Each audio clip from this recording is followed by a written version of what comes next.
bem-vindos todos aqui no vídeo do canal Chai. Nós estamos com mais uma edição prontinha aqui, você vai já ver. Antes disso, eu queria só passar uma mensagem para vocês aqui. Vocês que estiverem curiosos a respeito do que se trata, esse empreendimento que é o canal Chai, né? É um empreendimento muito tranquilo, muito abrangente.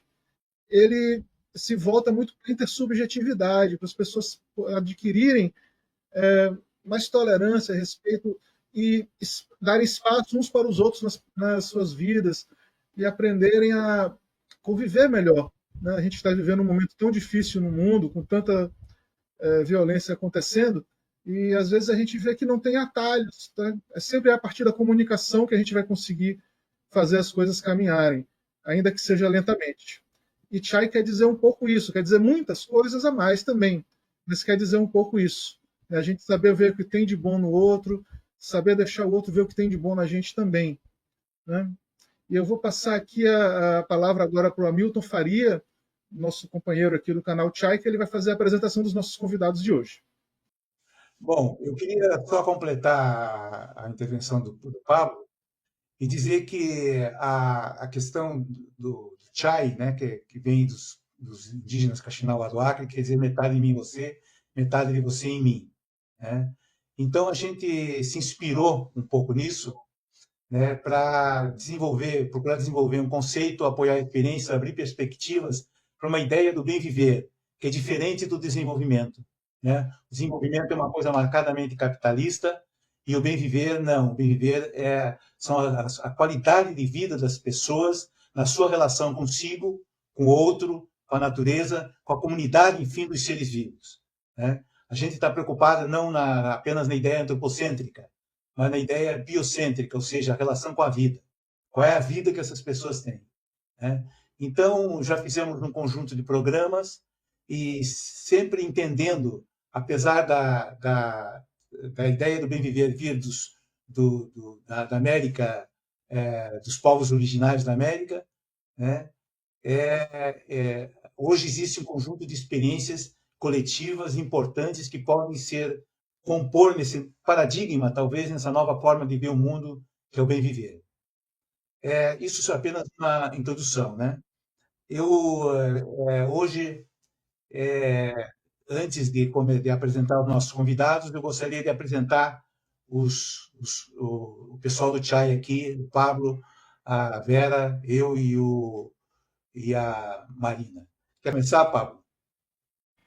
Eu sou o Pablo, sou jornalista, músico, historiador, radialista, aluno da professora Vera, que está bem aqui, assim, né?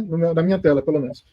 E vamos que vamos, né? Eu sou Marina, sou professora, muito me alegrou que eu vi que vocês também são educadores populares, que usam Paulo Freire, eu já me identifiquei de imediato, fiquei muito feliz, e é isso, trabalho com educação e arte.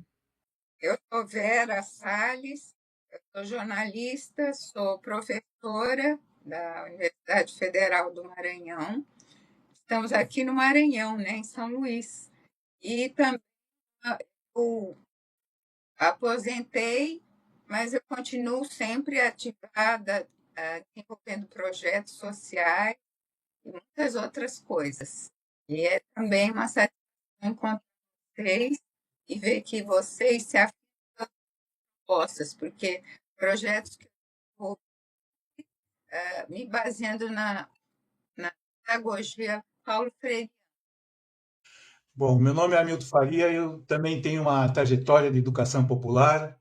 Eu fui coordenador, participei do grupo de educação popular da PUC, da URPLAN, fui diretor da URPLAN, fui presidente do Instituto Polis e fundador do Instituto Polis, coordenei o Fórum Intermunicipal de Cultura durante 10 anos e me aposentei como professor universitário da Faculdade de Artes Plásticas da FAP de São Paulo, sendo professor da PUC São Paulo também e do pós-graduação da Universidade Metodista.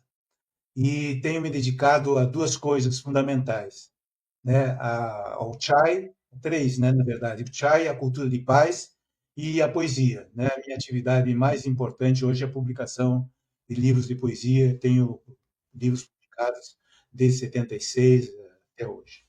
É isso aí. Mas eu gostaria de apresentar o Lucas Akishihara e o Lucas e o Luiz Pequeno, né? Que a gente agradecer a participação de vocês.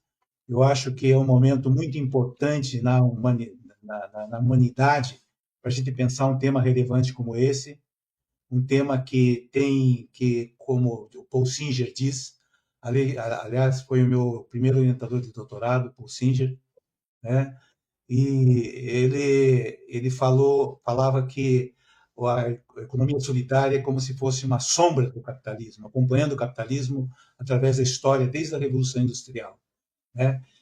Principalmente nas experiências que existiam no início do século passado, né? As cooperativas, as associações, etc., e ganhando um desenvolvimento muito forte a partir dos anos 80, 90, né? E até hoje, com experiências riquíssimas que foram potencializadas pelo Fórum Social Mundial e levadas para o mundo inteiro. E o Brasil é um exportador, vamos dizer assim, dessa tecnologia social, vamos chamar assim, né?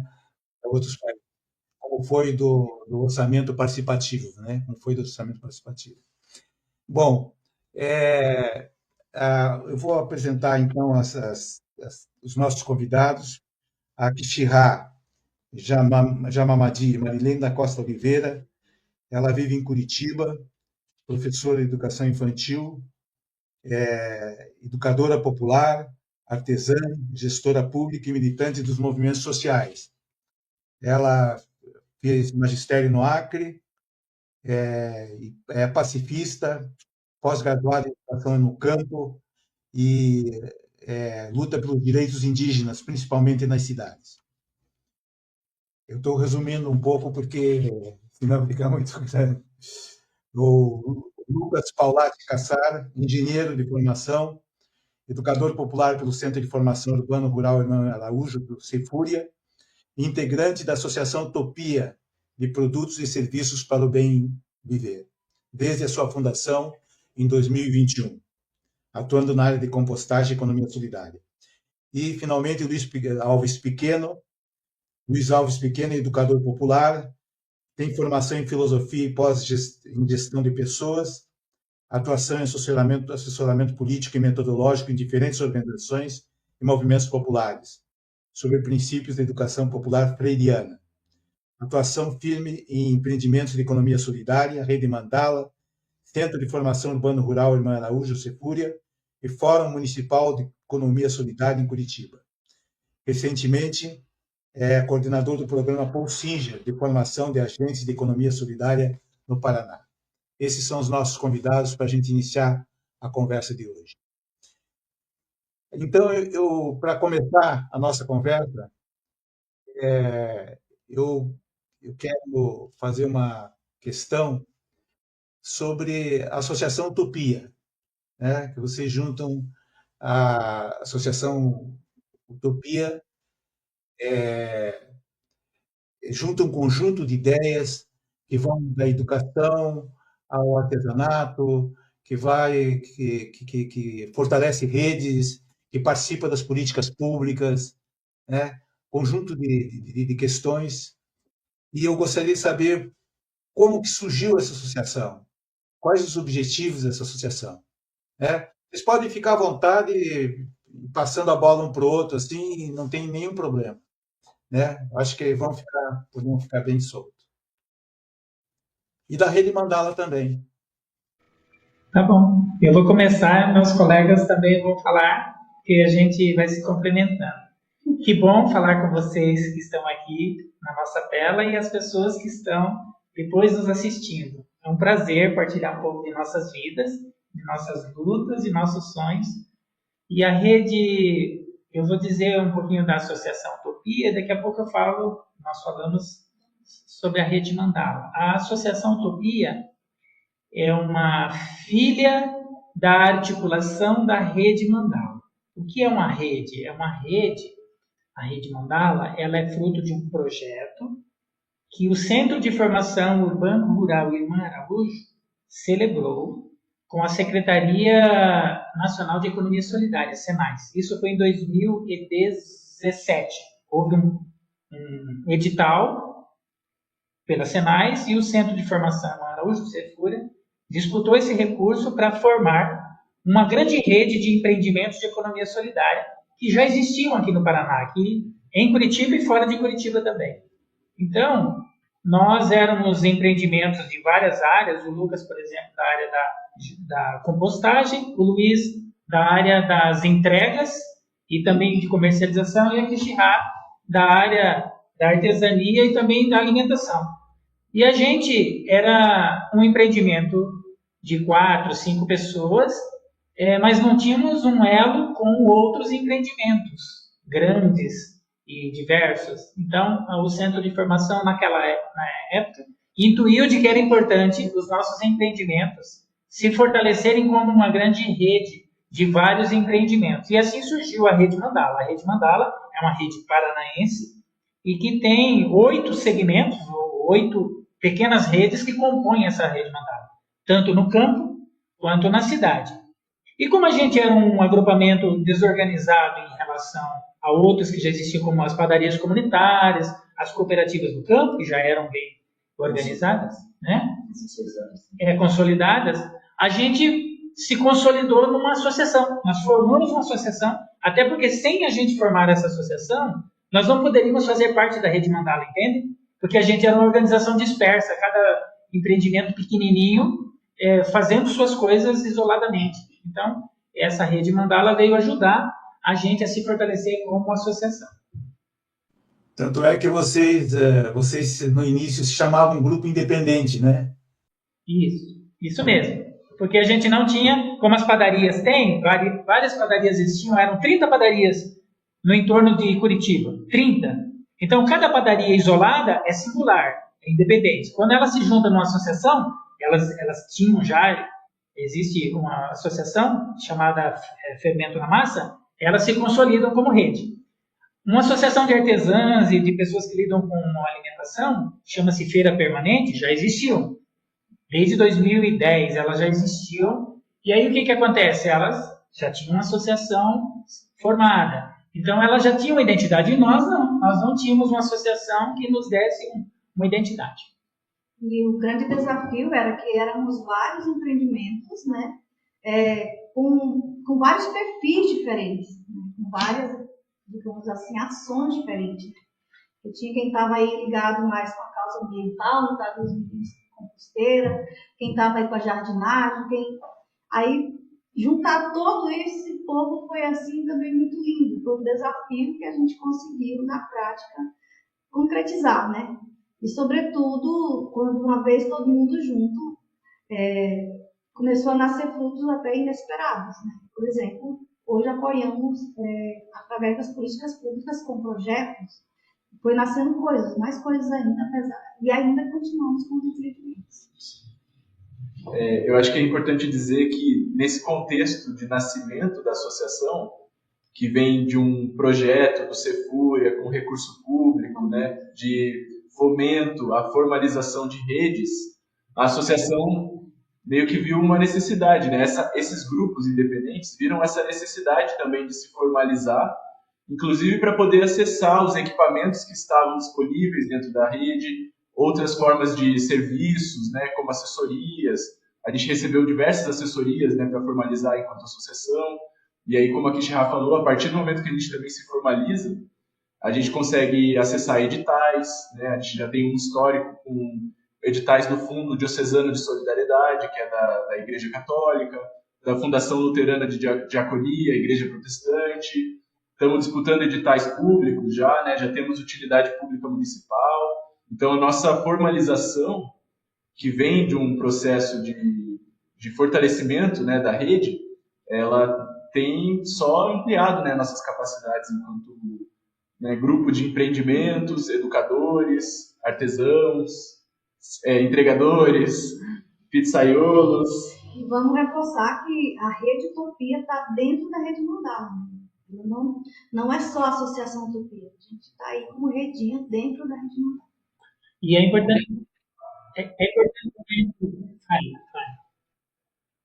importante ressaltar que a gente nasceu há 4 anos só. é muito recente. Nós somos fruto do momento trágico da pandemia. Quando a gente fez a nossa atividade de fundação, no dia 21 de abril de 2021, nós fizemos remotamente. Não podíamos nem nos encontrar. Então, foram mais ou menos umas 25 pessoas que se reuniram virtualmente e fundaram. Nós somos 3 fundadores da associação. Hoje, atualmente, nós somos em torno de 22 pessoas associadas. E é muito bonito isso, que nós somos fruto de uma resistência, né? No momento onde havia dor, morte, desespero, falta de grana, falta de organização, né? Porque a gente não podia visitar as pessoas para prestar os nossos serviços. E aí a gente nasceu como fruto dessa resistência, fruto dessa organização trágica. E a gente é muito, muito sensibilizado com isso também. Os trabalhadores e as trabalhadoras sabem dar respostas a momentos de tragédia. É importante a gente entender que sempre no momento de caos também é possível criar coisas, novidades. E é isso que nos move.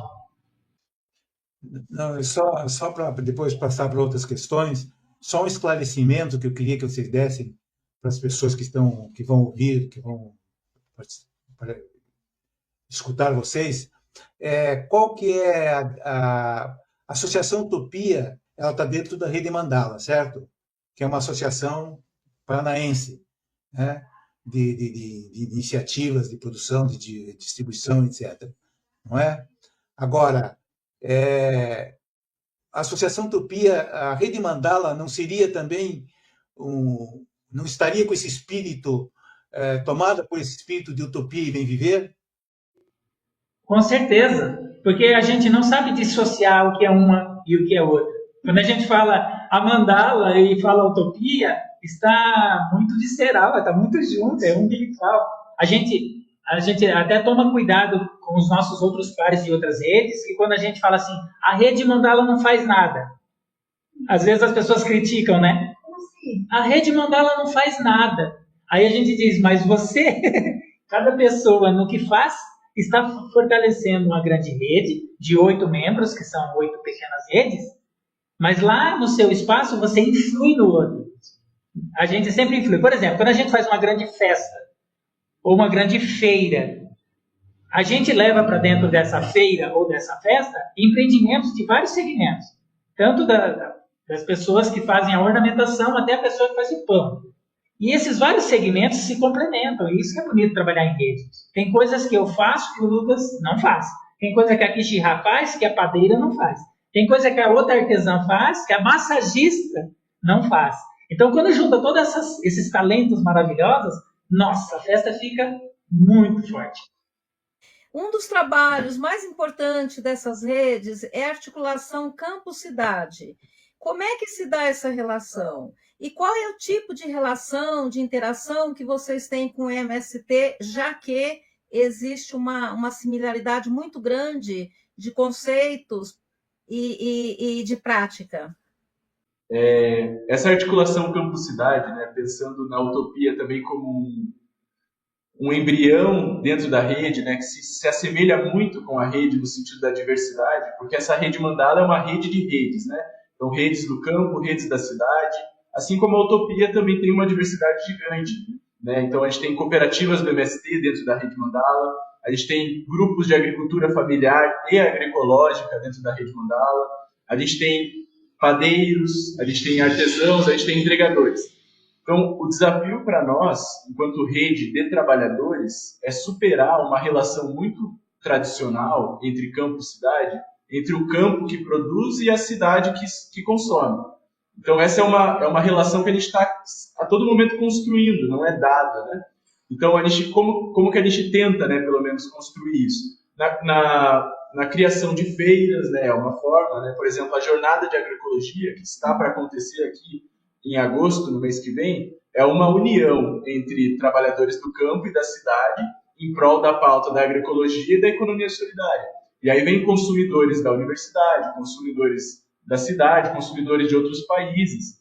Então, esse é o tipo de iniciativa que a rede fortalece para fazer essa conexão entre campo e cidade. Outra iniciativa é a formação. Volta e meia a gente faz intercâmbios com empreendimentos da cidade indo para um assentamento do MST, por exemplo, com camponeses vindo num comitê gestor da rede em Curitiba, aqui na cidade, para falar sobre seus trabalhos, para fazer formação sobre precificação, mas também sobre violência de gênero, né, sobre formalização e sobre articulação em rede.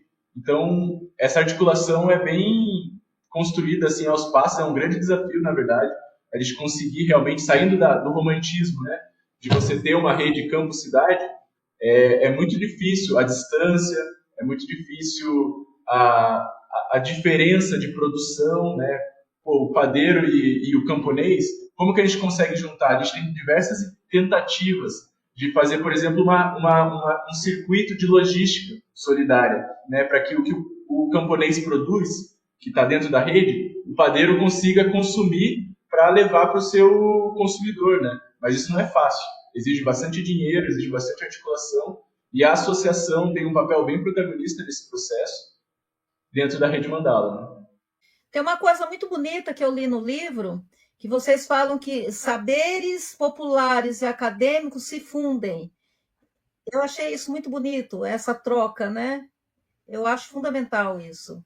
Juntar o saber popular e a ciência. Pelo menos eu li no livro. Eu vou te dar um exemplo disso.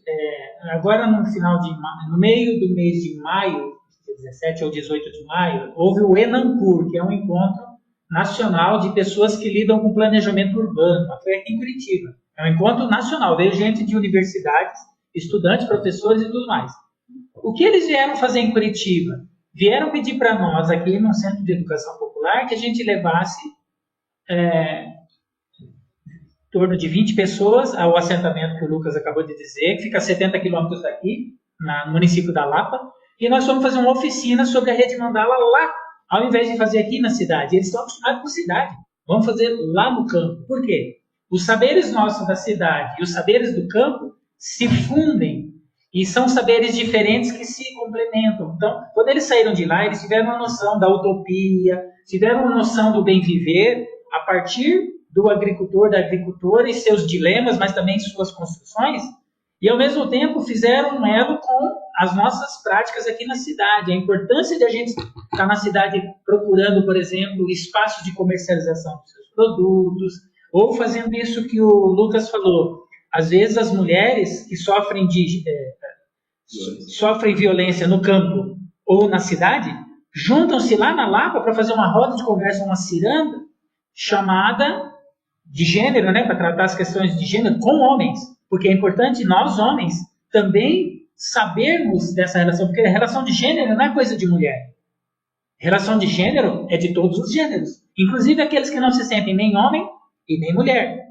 Então, a gente também aprende, Marina, a conviver com esses dilemas, com essas novidades, com essas tensões, porque o nosso trabalho é dialético. Ele nunca termina, nunca está pronto, é sempre contraditório. Às vezes a gente prega uma coisa, faz outra, mas faz parte desse processo de construção. Nem sempre a gente acerta. É um processo de construção e desconstrução. Sim, eu gostaria agora de saber uma outra questão. Como é que a comunidade indígena ela se conecta com essas redes e quem são esses indígenas e de onde são originários? Boa pergunta. Uma dessas indígenas sou eu, né? Eu com minha família, né? Com minha família Janomadi, nós somos originários do Acre, né? Foi citado o Acre antes, né? O povo Nicuim, que é o Caxinauá, né? A gente chama Nicuim. Para nós é Nicuim, não é Caxinauá. É um povo bastante amigo das nossas nações, né? Do nosso povo.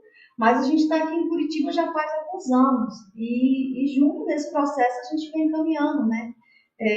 Vivendo, sou uma das fundadoras juntamente com minha mãe da Associação Utopia.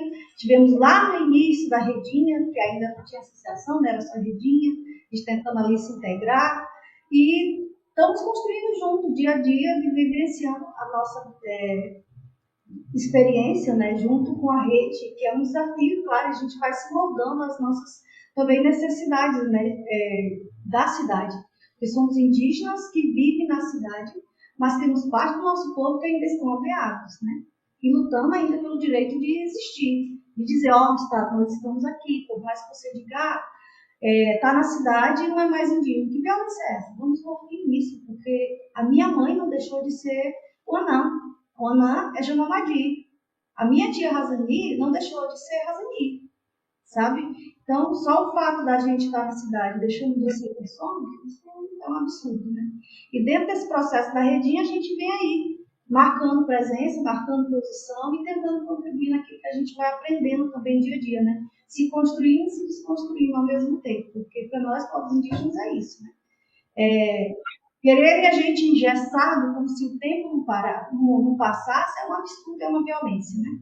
E eu continuo insistindo. Nós existimos, resistimos e nos moldamos conforme a realidade que nos apresenta, né? Os desafios diários da vida.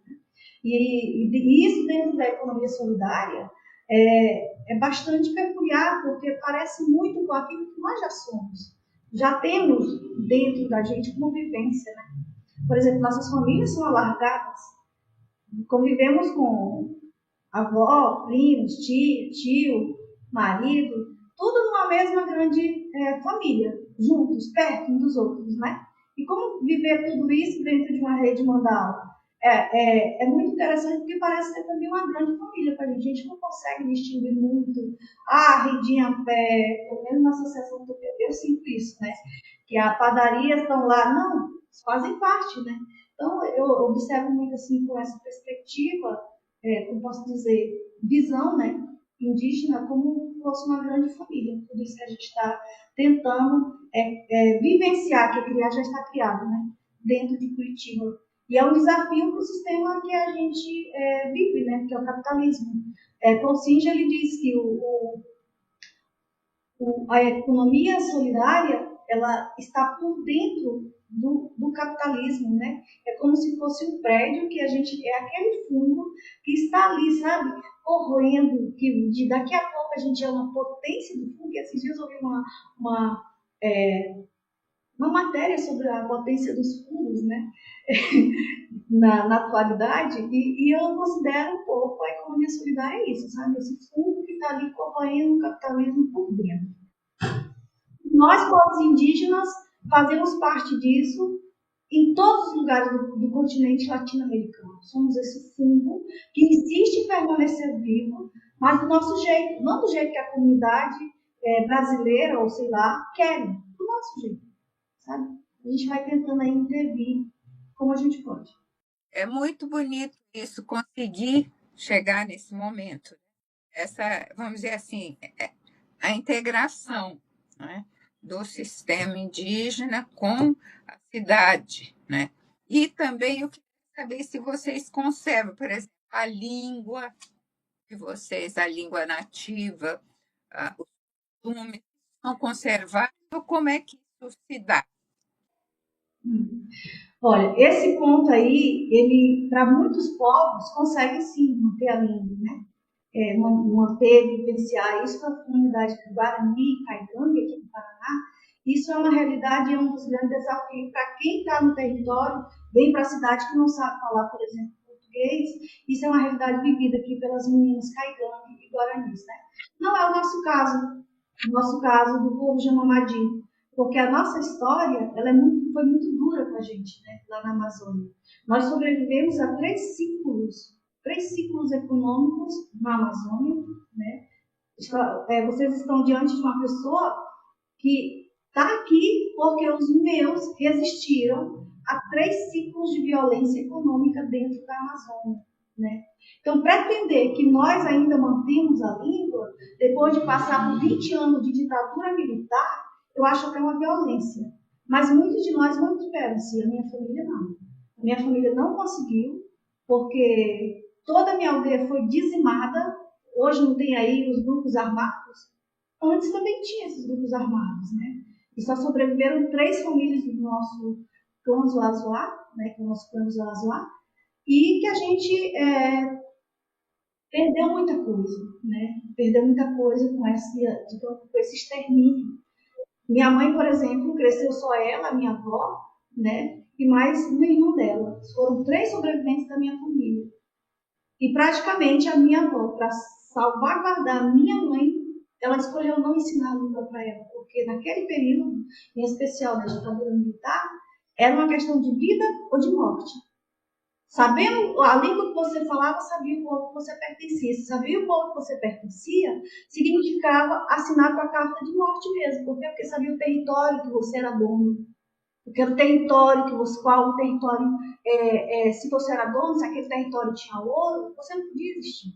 Você não tinha direito de existir. E nós não estamos falando de séculos atrás, não. Nós estamos falando dos anos 35, anos 50. A minha família vai lutar pelo direito de existir nos anos 70. Diz o Estado brasileiro que a FUNAI lá dizia para a gente, para os membros, que a gente era aculturado, que a gente não era mais indígena. Aí bate o pé minha mãe, bate o pé meus avós, bate o pé meus outros parentes anciãos, que muitos já não estão mais entre nós, e diz, não, como assim? Eu estou aqui. Nossos pequenos não falam português, não falam nossa língua ancestral, não é por escolha, não. A escolha foi viver. Então, tem todas essas discussões que a gente tem que colocar numa live dessa, para que o Brasil saiba como aconteceu e como acontece a história desse país. E porque as escolas, universidades, educação infantil e etc. não falam. Nós temos que falar. Porque quando eu deixar de existir, se eu não falar, o Brasil não vai saber o que aconteceu, não vai saber a sua história. Aquela história negada, que ainda continua falando, que foi Pedro Alves Cabral que descobriu não sei o quê, com 6 milhões de habitantes aqui dentro. Pertencente a povos diversos, né? Línguas diversas, com 6 árvores genealógicas. Então, trazer isso assim, dentro de uma rede mandala da vida, de uma associação Utopia, pertencente é muito forte. E a gente tem levado isso, nós, como Madis, estamos em Curitiba, né? Nas escolas, aonde a gente pode, né? E mais, nós, como Mamadi, não estamos só em Curitiba, nós estamos em São Paulo, estamos no Maranhão, tem parentes no Maranhão, nós estamos em Boca do Acre, estamos em Rio Branco, no Acre, estamos em vários lugares do Amazonas e temos ainda pessoas em Roma. Aí, só porque estamos fora do nosso local geográfico, não somos mais quem somos, peraí, vamos parar com essa brincadeira. Como é que funciona a gestão compartilhada na Associação Utopia?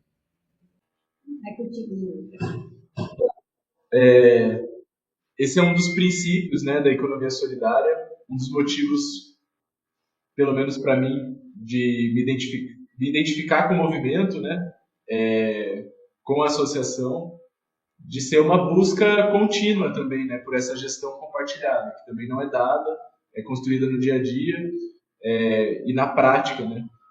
Nos 4 primeiros anos, eu e Luiz fizemos parte da coordenação, basicamente, da associação, por motivos de outras pessoas não conseguirem, né, acompanhar. Normalmente a coordenação é feita de 4 pessoas, mas tanto na primeira gestão, né, que são 2 anos, de 2 em 2 anos a gente muda a gestão. Tanto na primeira quanto na segunda, a gente teve dificuldade das outras 2 pessoas de estarem firmes com a gente, né, na coordenação. E para nós que temos esse princípio na prática, é muito difícil realmente a gestão compartilhada quando se tem pessoas em diferentes momentos da vida, tanto financeiro quanto de maturidade coletiva, né? No fim, a economia solidária é um processo de coletivização, né, de todos nós. Todos e todos nós, e alguns estão há mais tempo nesse processo, outros há menos tempo. Então, saber como, por exemplo, fazer uma gestão compartilhada de um veículo é muito difícil, né? Nem nas nossas famílias, eu imagino, né, na família de vocês, a dificuldade que é você ter um veículo, uma casa para ser gerida, né? Quem lava a louça, quem limpa o chão, quem limpa o banheiro. E aí, numa associação que tem ainda a geração de renda como propósito também, né? Tem a renda como outro fator, isso se complexifica. Mas eu me identifiquei muito na associação, eu gosto de falar também, desde quando eu era num pequeno empreendimento, né, de compostagem, que a economia solidária é um modo de trabalho, de relação entre amigos, né? Então a gente tenta preservar a amizade nas nossas relações de trabalho, seja na hora de coordenar um processo, seja na hora de fazer um serviço, de estar produzindo. E eu acredito que a associação tem cada vez melhor, né, melhorado realmente essa autogestão, né, de ter sempre um processo de transição nas tarefas. É um desafio, mas eu acredito que a gente tem avançado. Eu quero dar um depoimento que eu também, como diz o Lucas, me identifico muito com esse processo autogestionário. Estou aprendendo, porque é um aprendizado constante. Todo dia que a gente pega uma função, por exemplo, eu era tesoureiro até agora há pouco, quando a gente deixou a gestão, e o Lucas era o coordenador geral, porque a gente tem um coletivo de 4 pessoas, cada um assume uma função. O grande desafio é que as pessoas compreendam que agora nós não temos mais a figura do patrão, do dono ou da dona, e que agora todos nós e todas nós somos corresponsáveis não só pelo patrimônio físico das coisas, como disse o Lucas, mas mais ainda o patrimônio moral, o patrimônio ético, o patrimônio de dar uma outra pitadinha de sabor para o trabalho de nós, trabalhadores e trabalhadoras. Esse é o grande desafio. Não é romance, não. É muito difícil fazer autogestão. Para você que nos perguntou, Marina. Talvez, dos princípios da economia solidária, eu sempre falo que é o mais difícil de alcançar. A solidariedade é mais fácil de a gente alcançar. A cooperação, a sustentabilidade. Mas esse da autogestão é quase um nível assim. Por quê? As pessoas estão muito acostumadas, em todas as associações que existem, cooperativas até, de receberem a coisa pronta, ou, eu vou lá na reunião para ver o que vai ser. E aí, no processo autogestionário, não tem esse eu vou ver como vai ser. A gente vai ter que construir coletivamente funções para todas e todos que lá estiverem, de forma horizontal. Aí você fala também, do ponto de vista autogestionário, finanças. Geralmente, quando a gente pega dinheiro que é da Kishihá ou do Lucas, alguém vai ficar desconfiado. Será que esse dinheiro vai ser bem administrado? Então, a gente tem uma transparência disso na hora de prestar recursos, mas mais que isso, a gente tem um fundo financeiro, por exemplo, partilhado entre nós, que é uma ferramenta, é um instrumento de autogestão muito lindo. E isso a gente pode falar com muita honra. É um recurso pequeno, R$2.000 entre nós. Somos 22 pessoas. Esses R$2.000 estão lá à disposição para todos os meses, se alguém precisar, pedir esse adiantamento financeiro para você comprar insumos para fazer a sua feira, ou para fazer o seu serviço, ou para comprar uma máquina.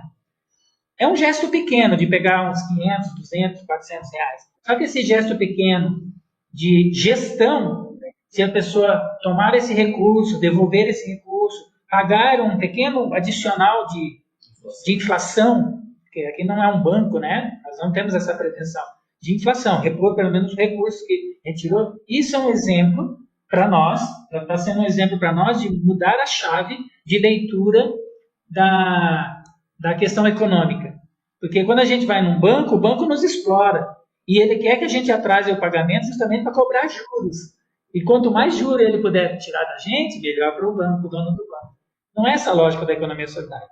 É o ser humano, o principal ator, né? Então, é um exemplo, assim, a gente está exercitando, mas isso me deixa muito satisfeito e com perspectiva de futuro. Aí me surgiu uma pergunta aqui. Vocês não pensaram em criar um banco do povo, coisa semelhante? Moeda da comunidade? Aqui no Paraná, antes de eu chegar e antes do Lucas e a Kishihá estarem, já houve essa experiência de moeda social dentro de uma feira de economia solidária, num bairro da periferia. Por N outros motivos, e também pela transição de pessoas que não ficaram, essa experiência não continuou. Mas a gente sempre tem essa vontade de resgatar mesmo, porque é uma coisa que foi perdida ao longo do tempo, tem que ir lá e retomar e trazer à tona, mas com consistência, né? E que a gente possa vivenciar esse novo momento da história, porque isso foi lá na década de 2000, né? Havia muitos clubes de troca na época, hoje não existem muitos, hoje tem 3 clubes de troca aqui na região, quando já foram cerca de 20 ou mais. Então, essas pessoas envelheceram, né, não foi renovado. Então, tudo isso faz, Vera, a gente ter esse anseio de fazer também um banco. Aqui, como no estado de São Paulo, existe uma rede de bancos comunitários. Isso nos inspira muito. Existe. Então, a gente aqui no Paraná não tem experiência alguma de banco, mas a gente se inspira nos demais. Por isso que é bom a gente ter o irmão ou a irmã do lado ali que nos inspira para a gente fazer. Vai ter um encontro agora, aqui em São Paulo, de bancos comunitários. Sim, sim. Sim, a respeito do que tu falaste agora, Pequeno, de que já houve, por exemplo, uma experiência anterior, né, uma geração anterior de participantes a respeito de bancos comunitários, e essa, por N razões, que eu mesmo acho que se perdeu, né? Então, como criar uma memória do movimento, de uma certa maneira, para que, digamos assim, esse conhecimento não seja perdido, do que deu errado, do que deu certo, e digamos que você não fique na dependência das iniciativas serem personalizadas, né? Não, porque senão fulano de tal, quando ele se aposentar, tal iniciativa vai parar, por exemplo. Como passar adiante essas experiências? A gente tem sempre esse ingrediente na nossa mente, que a multiplicação dos saberes e a sucessão intergeracional precisa ser muito bem pensada, porque senão a economia solidária fica só como algo a ser alcançado utopicamente, no sentido ruim, não no utopicamente no sentido bom que nos leva além. Fica no sentido assim inalcançável, não é isso que a gente precisa. Então, essas experiências das moedas que se chamava pinhão e girassol, elas fizeram uma diferença naquele momento, mas com aquelas pessoas. Quando o Luiz chegou, já não existia. Então, o Luiz não viveu aquele momento, né? O Lucas também não. Então, é difícil falar de uma experiência que foi o outro que viveu, né? Mas aquela essência daquele momento ajudou a constituir o que a gente é hoje. Isso que é legal. Aquela é como se fosse um gene. Aquele gene de fazer junto, cooperativamente, de fazer coisas, ajudou a gente a se inspirar. Quando eu vim aprender o que era economia solidária, eu fui me inspirar naquelas mulheres, lá daquela feira permanente, com mais de 50 anos já de idade, mas que me inspiraram a entender que é possível fazer autogestão. E eu acho legal também entender que as coisas são processos, né? Que se naquele momento foi possível criar uma moeda social e as pessoas estavam aptas a trabalhar com isso, também entender qual era a conjuntura, que hoje é completamente oposta, né? Houve uma ruptura, pensando na economia solidária agora como movimento social e político, né? A gente passou por um processo de ruptura e de deformação, né, das pessoas sobre os princípios. Então, é muito difícil para nós hoje, a gente está vivendo esse processo de constituição de um fundo, né, o nosso fundo solidário. Mas para esse fundo virar um banco comunitário, virar uma moeda social, exige que a gente tenha uma capilaridade, né, uma organicidade dos nossos coletivos, uma prática muito mais forte, né, muito mais organizada, que a gente não vive na atualidade, né, enquanto movimento. Então, também pensando na relação disso com as políticas públicas, né, havia um investimento muito maior para que iniciativas como essas de bancos comunitários eram incentivadas. É só olhar o tamanho de investimentos que a gente tem hoje para conseguir dar passos como esse, né? Passos em logística, por exemplo, logística solidária. Falar é muito legal, mas o investimento para poder fazer um enfrentamento, por exemplo, a um Uber, né, a um iFood, é imenso, é imensurável, na verdade. Né? E a mesma coisa num banco comunitário. Para a gente conseguir instalar um banco comunitário com moeda social própria, frente ao movimento de bancos hoje, exigiria, né, um investimento, exigiria o Estado para estar presente como ele foi mais presente nessas épocas passadas, dessas experiências passadas, que são sistematizadas. Né? Eu acho que aqui o Cefúria tem essa função, né, esse papel no movimento de sistematizar experiências populares e que nos inspiram para aprender, né, com o que foi e tentar construir essa conjuntura para que as coisas possam novamente acontecer com outra qualidade, né? Certo, eu queria saber uma coisa agora. Então, a Associação Utopia com as políticas públicas. Qual é essa relação? Então, eu vou dar só uma pitadinha, porque nós três aqui, né, enquanto associados, também somos representantes politicamente da associação em diversos espaços, né? nós fazemos, somos articuladores da associação. Então, eu vejo, né, que a associação tem um papel político para o movimento de economia solidária hoje, na cidade de Curitiba, pelo menos, e até no estado, bem relevante, porque, assim, da mesma forma como a gente se envolveu numa rede para tentar fortalecer os nossos trabalhos, a gente entende que precisamos estar praticando a participação social para que o movimento daí como um todo consiga avançar. Isso em Curitiba, isso no estado do Paraná. Então, por exemplo, hoje a associação tem uma cadeira no Conselho Municipal de Economia Solidária. Tem uma associada nossa que faz parte do Conselho Estadual de Economia Solidária. A Kishihá é participante de fórum de indígenas, não sei exatamente qual o nome, desculpa, vai poder falar um pouco sobre isso. Mas a gente tem um entendimento, né, na economia solidária que é fundamental a nossa presença, né, nosso levante nos espaços políticos, né, seja de institucionalizados, seja de articulação com outras redes, né, outros coletivos, com outros municípios. Então, só fazendo essa abertura agora, eu acho que é bem legal vocês também. Porque assim, a Utopia ela está presente também no Fórum Municipal, né? No Fórum Municipal de Economia Solidária. Só isso por si só já é política pública, né? Que ali a gente tem todas as informações, digamos, num único lugar, de vários lugares, né? Ligadas tanto à política local, né? Como às nossas atividades e ações, né, nessa cidade que não é pequena, né, Curitiba. E a presença da Associação Utopia, com esse olhar ligado às políticas públicas, ela é mais que necessária, porque, na verdade, o movimento de economia solidária pede isso, né? Pede que a nossa participação não seja só eu pensar no meu empreendimento, sei lá, faço joias ecológicas, né? Mas não penso que essas joias ecológicas, elas estão ligadas a uma floresta, elas estão ligadas à água, elas estão ligadas às pessoas, às várias pessoas que se encontram, sabe? Então, o meu fazer, ele tem que estar ligado com aquilo que é o viver no mundo, que é o estar no mundo, né? E que esse mundo, ele está aí com as nossas nações de árvores. A gente tem, aí já entra um pouco a cosmologia indígena, né? A visão indígena. As nações de árvores com os animais, é tudo interligado, né? Até o ato de comer é uma ação política, né? Como dizem nossos amigos do MST, né? Então, é impossível tirar a economia solidária desse olhar, sabe? E não ter esse olhar ligado às políticas públicas de um modo mais, assim, sabe? Como um leque aberto. Né? E, claro, dentro do nosso possível, né? De cada um.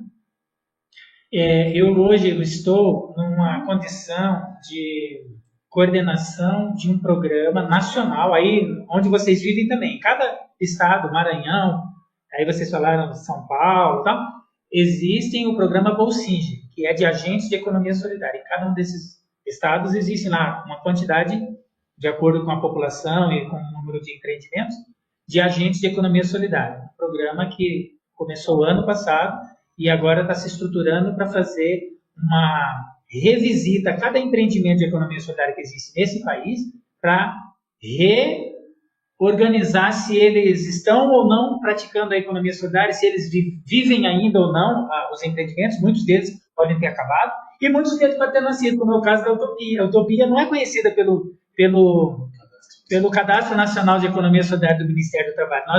Nós não existimos no berçário da economia solidária. Existimos na prática, mas não nos dados estatísticos.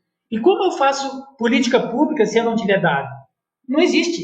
Em nenhuma área, seja ela qual for. Então, a Associação Utopia é um exemplo desse lugar onde eu estou sendo formatado para contribuir num processo com outros. Se eu não tivesse aqui na Associação Utopia, eu talvez não teria essa responsabilidade ou essa vontade de investir na economia solidária por não conhecê-la.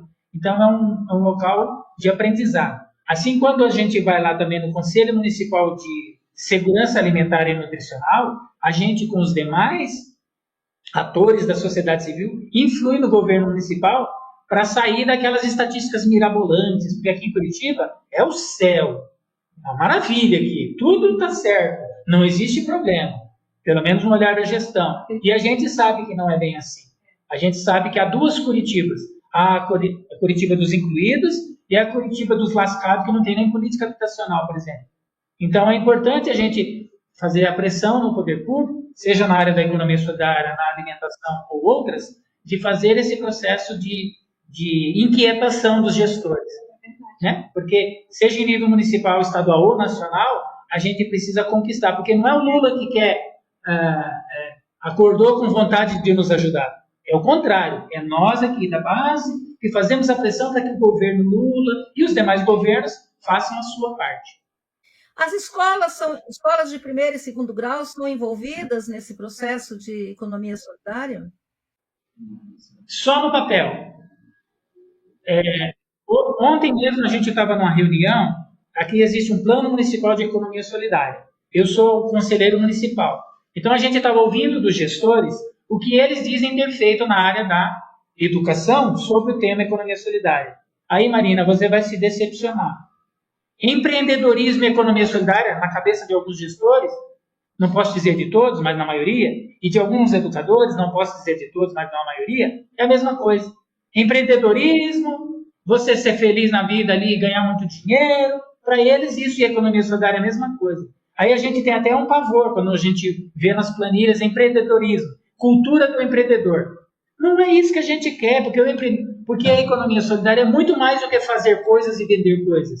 É muito mais. Por exemplo, eu como educador, se eu tivesse poder de influir na política pública municipal de educação, eu contribuiria com aquelas crianças para aprenderem sobre o ato de cooperar e não disputar. A gente ensina as crianças a serem selvagens para procurar a vaga no supermercado, no vestibular, no melhor cargo de gerente e de não sei o quê. A gente, como educador, dentro do serviço público, ensina a criança a ser seletiva. Eu quero ser o melhor, porque eu sou o mérito, né? A meritocracia. E não é isso que é a economia solidária. Se a gente fosse beber das experiências dos povos originários, a gente ia viver mais em comunidade, fazer coisas juntos, né? Agora tem coisas boas também para a gente não jogar tudo fora. Aqui em Curitiba existem experiências de hortas comunitárias lá dentro das escolas, onde a gente ouviu alguns relatos. Em poucas escolas mais existe, é importante a gente falar o que é bom também.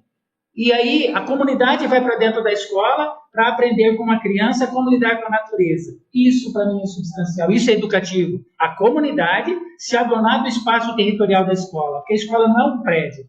O ambiente escolar deveria ser mais do que o prédio, né? O próprio nome comunidade escolar é mais amplo do que... É além dos muros escolares, né? Isso.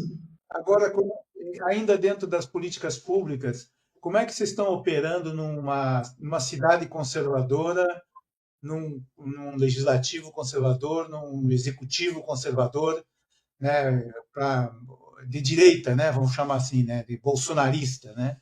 Como é que vocês estão operando? Mudou alguma coisa?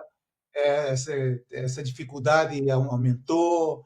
Vocês têm uma estrutura para intervir independentemente de qualquer tipo de governo? Como é que vocês estão vendo isso? Eu responderia com uma palavra assim bem forte, né? Na raça.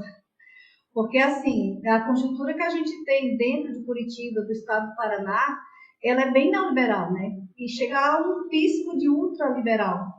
Então é bem complicado. Mas ao mesmo tempo, lembra lá do fundo que eu falei? Somos isso, né?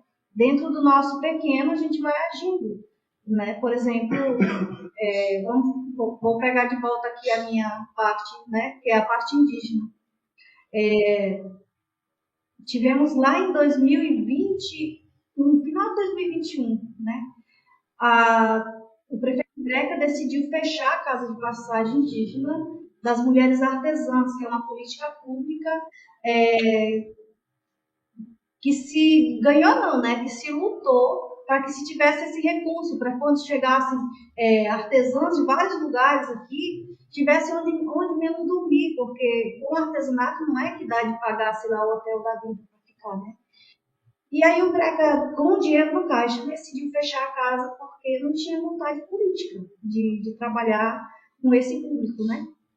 Então, nós fizemos um acampamento, né, puxado, com apoio da Associação Utopia, do Cefúria e etc. Muita gente, muitos movimentos sociais.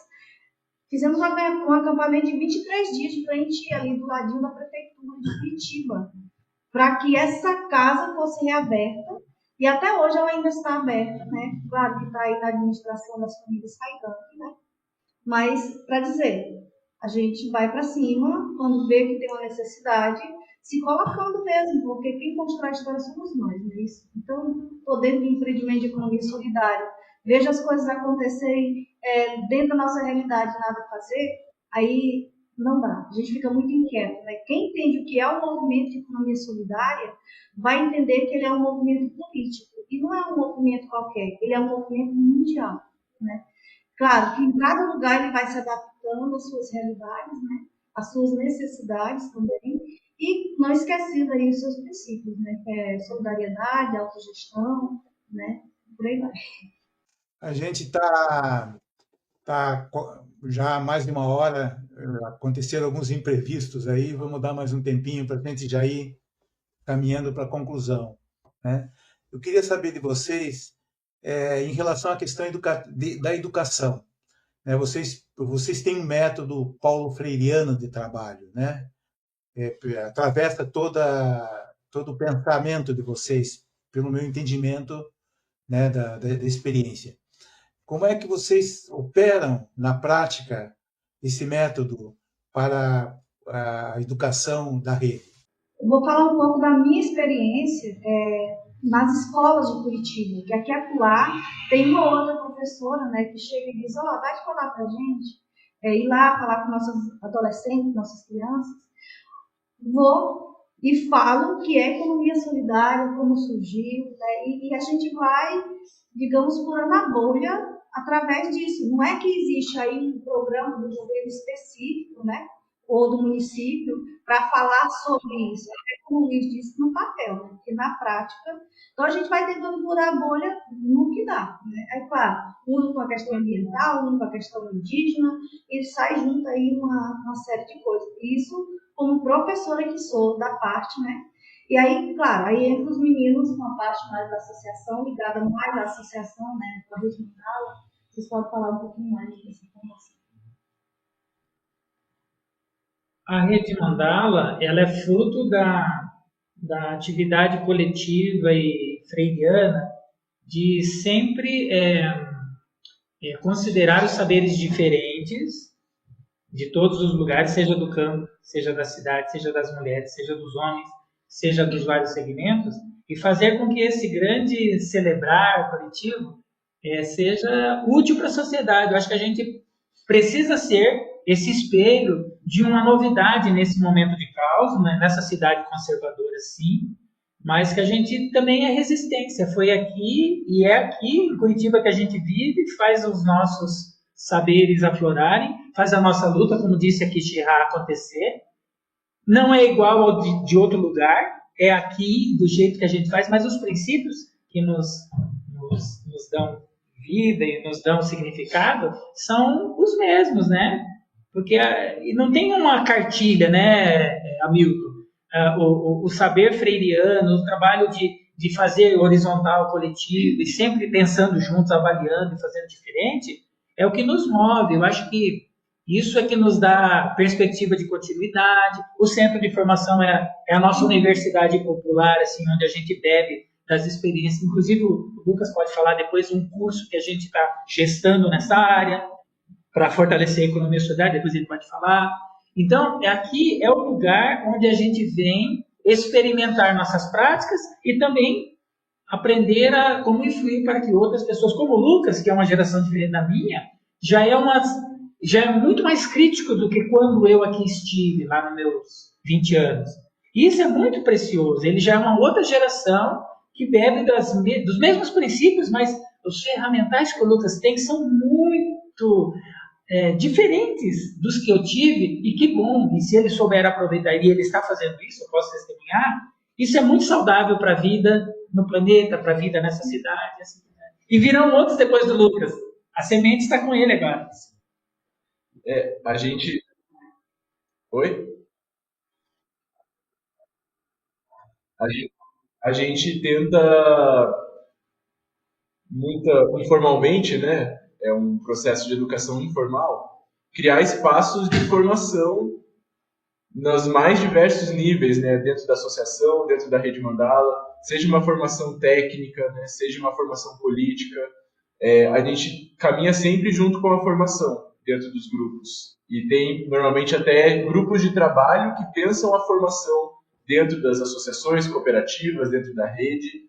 E quando a gente tem a oportunidade, né, principalmente quando a gente tem a oportunidade, como nesse momento, de trabalhar com recurso, né, hoje o Cefúria tem um projeto viabilizado por emenda parlamentar para a Rede Mandala, a gente consegue construir processos formativos bem ricos, né? Nesse momento, a gente está construindo uma escola de formação de lideranças em economia solidária para todo o Estado.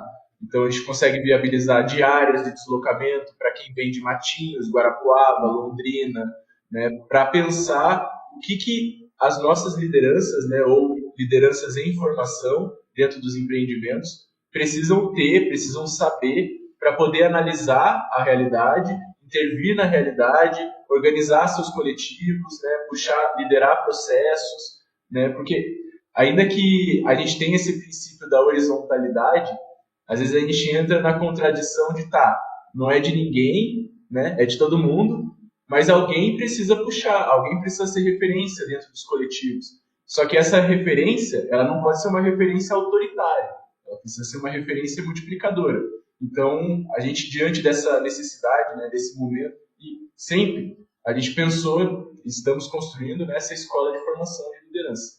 E outras tantas, né, como a Kishra falou, a gente também tem o desafio de estar saindo da nossa bolha, né? Então, a gente volta e meia propõe formações básicas em economia solidária para o público em geral, para escolas, para associações diversas, para gestores públicos, né? Existe essa demanda dentro das prefeituras, das secretarias, por formação em economia solidária, seja para cumprir meta institucional, seja porque existem realmente pessoas do poder público interessados.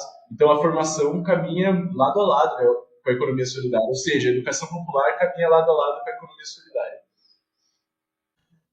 A gente já falou aqui em algum momento de interação com poderes públicos, né? E eu fiquei curioso de saber se existe também uma interação com grandes empresas ou pequenas empresas, porque o capitalismo, ele, entre suas contradições e idas e vindas, ele acabou abrindo algumas janelas também de diálogo com as pessoas despossuídas, com as minorias, de repente até abrindo a possibilidade de você conseguir colocar uma economia solidária, por exemplo, numa situação de escala que seria impensável. Então, não sei, um exemplo assim, se você conseguisse conversar com uma empresa como o Mercado Livre, por exemplo, de repente você deixa de ser um empreendimento municipal e começa a poder mandar seus produtos de economia solidária para o mundo inteiro. Um exemplo bem à toa que eu coloquei aqui. Queria saber se vocês têm esse histórico de contato com empresas. Eu diria assim, que podemos chegar lá, mas ainda não está tudo isso não, viu? Só que assim, experiências, por exemplo, nossa amiga da Feira Permanente, elas forneciam, por exemplo, as ecobags para a prefeitura, por exemplo. Alguns contatos a nível local a gente já teve, sim. E deram conta, né? Que não foi pequenas demandas, conseguiram dar conta. Olha, Pablo, nós temos muitas relações com instituições não empresariais. Exemplo, sindicatos, igrejas, centros de formação, diferentes do Cefúria em outros lugares, universidades. Nós não temos uma experiência ainda aqui de economia solidária forte com empresa. Em que pese há muito assédio, sim, Pablo. Essa vontadezinha doida de ganhar dinheiro. Só que isso ainda não nos cativou ao ponto de a gente se render. A gente ainda está resistindo. Às vezes a gente perde dinheiro, Pablo, mas sem perder a coerência. E isso é importante. Às vezes a gente perde dinheiro. Eu gostei do exemplo que você nos deu, porque a gente, como entregador de coisas, por muitas vezes a gente quer viabilizar uma entrega diária de produtos, só que nós, na rede, não conseguimos gerar essa demanda. Agora, o Mercado Livre ou outra empresa, com certeza, se ele me pagar para ir trabalhar, obviamente que vai ter demanda. Porque todo mundo quer comprar Shopee e tal. Todo mundo está todo dia batendo na porta de alguém para entregar uma coisa. E eu poderia estar entregando, né? Só que eu não quero. Não quero porque eu quero manter a identidade daquilo que a gente se propôs. Não quero dizer que isso é fácil, porque realmente às vezes perde de ganhar dinheiro, mas a gente mantém a coerência com aquilo que a gente tem como princípio. Ou que é proibido, né? Porque essa é uma discussão presente e latente também sobre, podemos disputar um edital do Banco Itaú, por exemplo, né? Da Coca-Cola? Da Coca-Cola, ou fere os nossos princípios. Assim, eu pessoalmente, daí, né? Eu não diria que essa é uma resposta, uma conclusão dada já, assim, dentro do nosso coletivo, dentro do movimento. Eu acho que é uma discussão que a gente precisa estar sempre fazendo, na verdade, porque é sobre sobrevivência também, né? Agora, lutar pelo bem viver com a Coca-Cola é meio complicado, né? Pois é. Mas, ao mesmo tempo, a gente está vivenciando vários empreendimentos que deixam a economia solidária para ser caixa de supermercado porque o empreendimento não está conseguindo gerar renda suficiente. E aí, como que a gente supera isso, né? A gente tem que entender de que forma que a gente consegue se relacionar com determinadas empresas ou grupos, né? Então, para mim, é um questionamento que ainda a gente não tem uma resposta e nem sei se a gente vai ter. Eu acho que é sempre uma análise a ser feita dependendo das situações. Por exemplo, a gente não vai dialogar com o governo Ratinho para disputar algum recurso dentro de uma secretaria, porque ao mesmo tempo o Ratinho está exterminando gente no interior do Paraná, né? A gente precisa fazer essa discussão. Eu quero contribuir também, Pablo, com a seguinte reflexão. Nós precisamos também conquistar nas políticas públicas, vamos imaginar do governo federal, um plano safra. Para vocês todos sabem o que é um plano safra? Para a economia solidária, valeu? Então a gente disputar recursos com a mesma gramatura que os agricultores têm, ao sonho, né? Ao utopia. Mas a gente tem que ter isso no nosso horizonte. Por que o movimento da economia solidária urbano não tem um plano safra como o agricultor tem? Porque ainda não conquistou, ainda não mostrou a sua organização aqui veio. Mas um dia a gente vai chegar lá. Porque tudo começa pequenininho. Como que os catadores conquistaram? Vamos pegar um segmento aqui da economia solidária que é bem forte. Catadores e materiais recicláveis. Pode ver, é uma categoria super organizada, muitas vezes desprezada por milhares de prefeitos e deputados e tal, mas se eles não estiverem lá no seu local fazendo o trabalho que fazem, que é essencial para a vida não acontece na cidade. Assim como ele e como agricultor já conquistaram esse respeito, essa credibilidade, essa política pública, nós, os outros, que não somos nem catadores nem agricultores, precisamos também ter isso. Isso vai demorar algum tempo, mas a gente precisa conquistar. Porque senão, aí, Pablo, a gente vai ter que se render ao grande capital. E isso não é a melhor forma, né? Acho que foi muito boa essa conversa, uma conversa inicial. Nós vamos manter outras relações, né, para ver outras experiências, trazer para o nosso canal para ir fortalecendo essa ideia, né?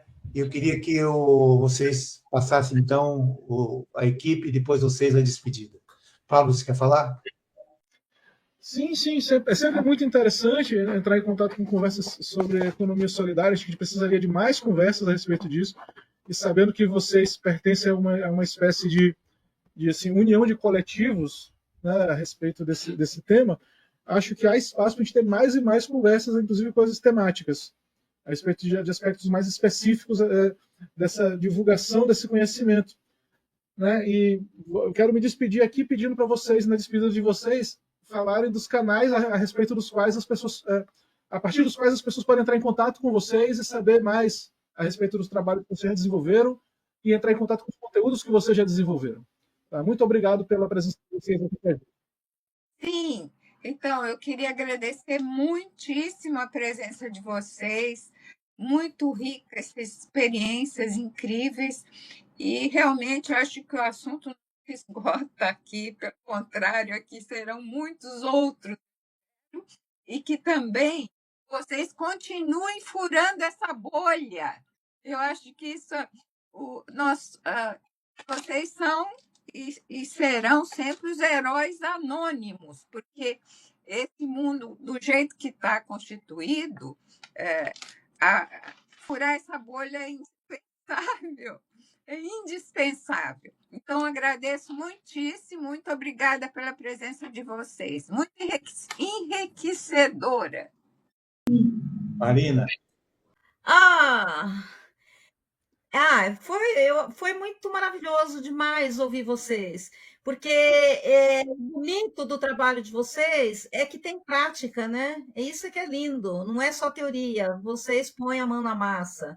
E é muito diversificado, e como vocês falaram, as palavras que vocês falaram, que vocês usam no dia a dia, que praticam no dia a dia, que eu acho que são tão fundamentais para uma convivência harmônica, de paz, de solidariedade. Vocês falaram palavras aí que eu falo, poxa, tão fácil, né, a pessoa ser solidária, ouvir a outra, escutar a outra, né, ser generosa, né, que eu acho que está faltando muito hoje nas relações humanas, né. Então, eu acho o trabalho de vocês muito bonito, como eu li no livro, construtores, vocês são os construtores de sonhos, que vocês falam assim, falam, poxa, isso é possível, uma outra sociedade é possível. Quando a gente ouve vocês, a gente fala, uma outra sociedade é possível. Parabéns pelo trabalho, muito bonito, e que a gente possa se ver mais, trocar mais experiências.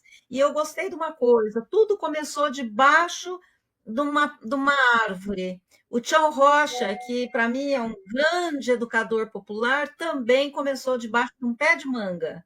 Não sei se vocês conhecem o Tião Rocha, se não conhece, por favor, procura, porque é um trabalho maravilhoso. Começou debaixo de um pé de manga e hoje é deste tamanho, tá, foi até para fora. Parabéns, gente. A gente só tem a agradecer da Associação Utopia pelo carinho da acolhida, por estar fazendo esse processo, e que ele não fique parado em nós aqui, que ele reverbere para o mundo, e vamos fazer de tudo para reverberar as nossas falas, nossas experiências, todas as de vocês também. Porque um aprende com a outra e tudo faz sentido, né? E como disse a Marina, nós precisamos mudar essa cultura para uma cultura do trabalho que seja diferente, um trabalho que faça a gente feliz e que as pessoas estejam felizes, que a natureza esteja feliz e que a casa comum esteja bem, né?